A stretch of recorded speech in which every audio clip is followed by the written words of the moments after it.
Praise lord, హల్లెలూయా. దేవునికి స్తోత్రం. ప్రభు పరిశుద్ధ ఘననామానికి మహిమ కలుగును గాక. క్రీస్తునందు ప్రియులారా, దేవుడు తన మహాకృపను బట్టి మరొక నూతన ఉదయకాల సమయంలో ప్రాముఖ్యంగా 6వ మాసం చివరి దినం వేకువనే రీతిగా ఆయన పాద సముఖంలో ఉండడానికి కృపనిచ్చాడు. 6వ మాసం ప్రారంభ దినము నుండి ఈ దినం చివరి దినం వేకువ జాము వరకు కూడా ఆయన కృపలో నడిపించారు. అందరిని బట్టి ఆయన ఉన్నతమైన నామమునకు మహిమ ఘనత ప్రభావములు కలుగును గాక. క్రీస్తునందు ప్రియులైన దైవజనులు, స్నేహితులు, విశ్వాసులు, సహోదరులు ఈ కార్యక్రమాన్ని వీక్షిస్తున్న ఆత్మీయులందరికీ రక్షకుడైన యేసుక్రీస్తు వారి నామములో ఉదయకాల శుభములు మరియు వందనాలు తెలియజేస్తున్నాను. మీరంతా బాగున్నారు కదండి? చాలా సంతోషం. రండి, దేవుడు మిమ్మల్ని కూడా దీవించును గాక. అనుదిన అభివృద్ధి ఉదయకాలపు ధ్యానాలు అనేటువంటి ఈ ఆధ్యాత్మిక కార్యక్రమంలోనికి ప్రేమతో నేను ఆహ్వానిస్తున్నాను. రండి, కలిసి ప్రభుని స్తుతిద్దాం, వాక్యాన్ని ధ్యానించి ఆశీర్వాదాలు పొందుకుందాం. బైబిల్స్ దగ్గరలో ఉన్నాయి కదా, తెరచి చూడండి. లేని పక్షాన్ని చదివే మాట వినండి, గ్రహించి వాక్య ధ్యానంలో పాలిభక్షులు కండి అని మనం చేస్తూ నేటి దిన ధ్యానవాక్యంగా రోమిలకు రాసిన పత్రిక 10వ అధ్యాయము 10వ వచనంలో ఒక మాటను చదువుతూ ఉన్నాను. ఏలయనగా నీతి కలుగునట్లు మనుష్యుడు హృదయంలో విశ్వసించును, రక్షణ కలుగునట్లు నోటితో ఒప్పుకొనును.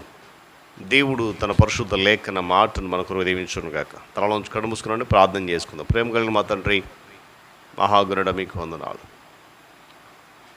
ఈ ఆధ్యాత్మిక కార్యక్రమాన్ని అనుదినము నీ కృపచే నడిపిస్తూ వస్తూ ఉన్నారు.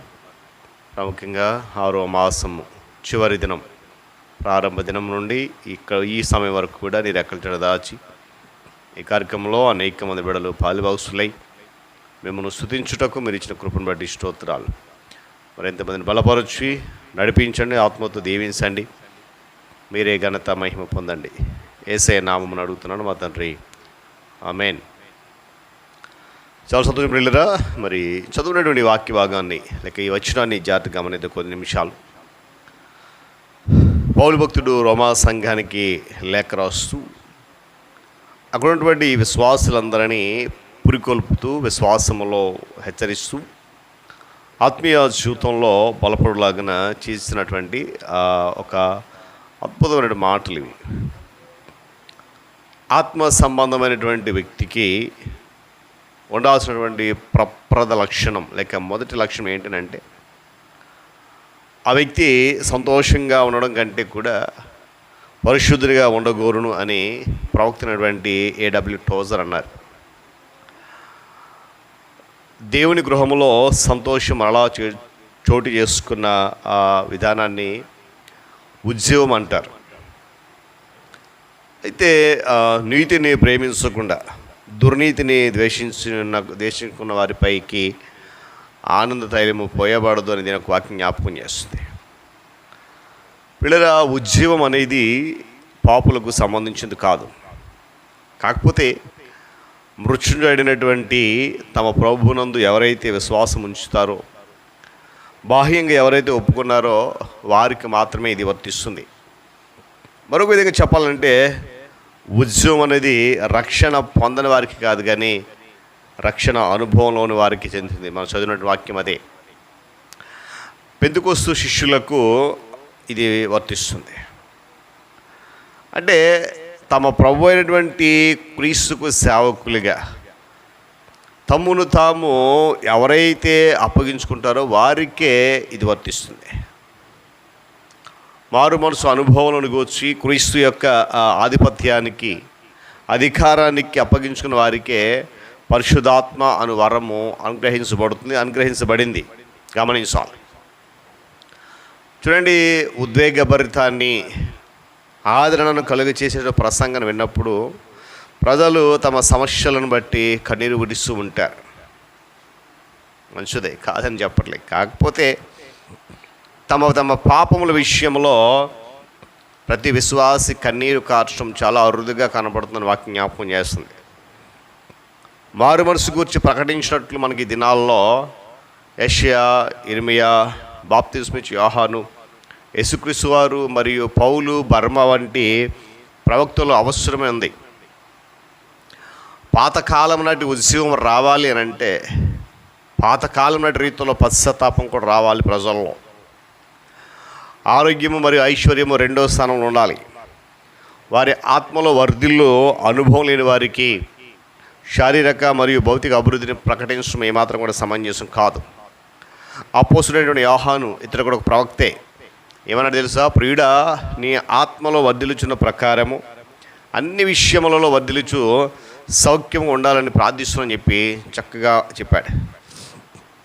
సంఘాల్లో ఉద్యమం రావాలంటే ఆ సంఘం ఉన్నటువంటి విశ్వాసులందరూ, సంఘస్థులందరూ కూడా హృదయంలో అసలైనటువంటి శ్రేష్టమైనటువంటి పశ్చాత్తాపము మరియు విశ్వాసము కలిగి ఉండాలి అనేటువంటి ఆలోచన తమ ప్రాథమిక బాధ్యతగా గుర్తించాల్సిన అవసరం ఉంది. చూడండి, యెహెజ్కేలు గ్రంథంలో గమనిస్తే నిర్జీవంగా పడినటువంటి శవము ఏదైతే ఉందో, ఆ డెడ్ బాడీ, దాన్ని మనము బ్రతికించలేం. మన సంఘ సభ్యుల్లో గమనించాలి, ప్రసంగ వేదిక నిలుచుని అధిక సంఖ్యాకులు మార్పు చెందనటువంటి అనేక మంది కొరకు ప్రకటిస్తూ ఉంటారు. గమనించాలి, సంఘ సభ్యత్వము, ప్రభు భోజన సంస్కారము, మరి ఇటువంటి వందలాది ఆచారాలు మనుషులను రక్షింప నేరవనే సత్యాన్ని ధైర్యంగా ప్రకటించాలి, ఒప్పుకోవాలి కూడా. ఏమంటే అలాంటి ప్రవక్తులు ఏంటి నా అవసరం. వారందరూ కూడా మారు మనసు పొంది నమ్మాలి. అలా నమ్మినప్పుడే వారి జీవితంలో, ఆ కుటుంబంలో, మరి వారి ద్వారా సంఘంలో కూడా ఉద్యమం అనేది బయటికి రావడానికి అవకాశం ఉంది. ఇప్పుడు కనుక ఉదయకాల సమయంలో ఉద్యమం రావాలి అంటే వాక్యం చెప్తున్నట్లుగా నీతి కలిగినట్లు మనుషులు హృదయంలో విశ్వసించాలి, రక్షణ కలిగినట్లు నోటితో ఒప్పుకోవాలి. అప్పుడే నిజమైన ఉద్యమం అనేది బయటకు వస్తుంది.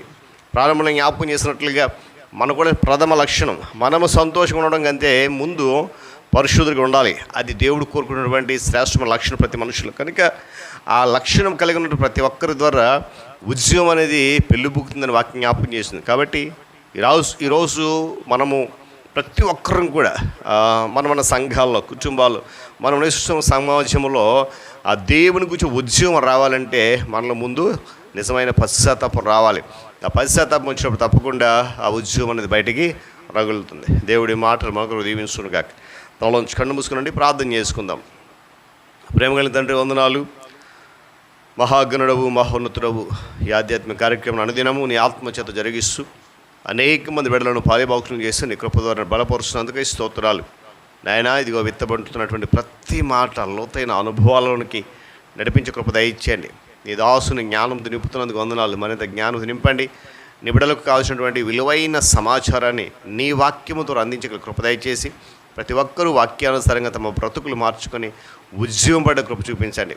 ఈ ఆత్మీయ కార్యక్రమాన్ని అనేక మంది బిడ్డలు వీక్షిస్తున్నారు. మరింతమందిని బలపరిచి నీ కృపలో ఆత్మీయంగా దీవించండి. మీరే ఘనత పొందండి. యేసు నామమున ఈ ప్రార్థన అడుగుతున్నాను మా తండ్రి, ఆమేన్. త్రియేక దేవుని దీవెన, ఆయన సన్నిధి కాపుదల సదాకాలము మనందరికీ తోడేండి నడిపించును గాక. ఆమేన్.